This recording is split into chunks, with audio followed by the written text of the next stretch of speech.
Hello नमस्ते यहाँहरूलाई मेरो च्यानलमा स्वागत छ। आज चाहिँ मैले फिलिङ्गेको अचारको रेसिपी सेयर गर्न गइरहेकी छु। यसको धेरै फाइदाहरू छ। यसले दमको रोग र खोकीलाई पनि धेरै फाइदा गर्छ।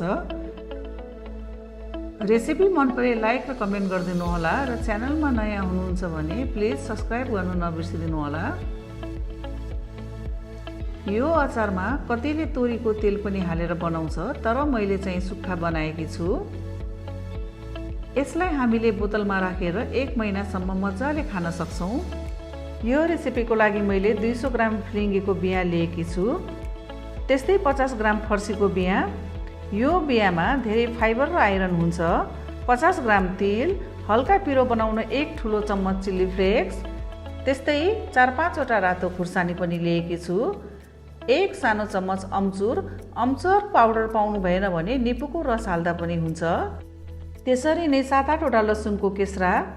अब सबैभन्दा पहिला एउटा प्यान तताएर फिलिङ्गेलाई भुट्ने, त्यसमाथि रातो खुर्सानी हालेर सबैलाई एकछिन भुट्नुपर्छ। जब पड्किन सुरु हुन्छ यसलाई निकालेर एउटा बोलमा राख्ने। त्यसरी नै फर्सीको बियालाई पनि भुट्ने, यसलाई पनि हल्का रातो हुन्जेल भुट्नुपर्छ। यतिको भुटिसकेपछि निकालेर राख्नुपर्छ। त्यसपछि तिललाई पनि भुट्ने र निकालेर राख्ने।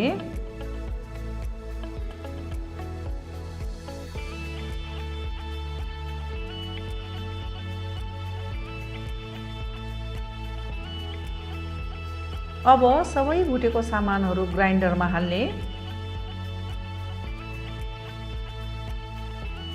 भुटेको सामान राखिसकेपछि चिली फ्लेक्सलाई पनि त्यही मिसाउने। स्वाद अनुसार नुन पनि राख्ने। लसुनलाई पनि हाल्ने।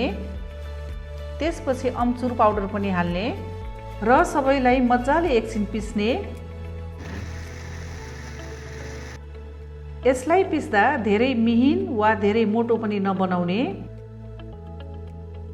यतिको धुलो हुँदासम्म पिस्ने।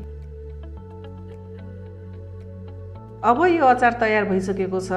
यसलाई यहाँहरूले बोतलमा राखेर 1 महिनासम्म खान सक्नुहुन्छ। यो अचार प्राय जस्तो हामीले भात, पुरी वा पराठासँग खान सक्छौं।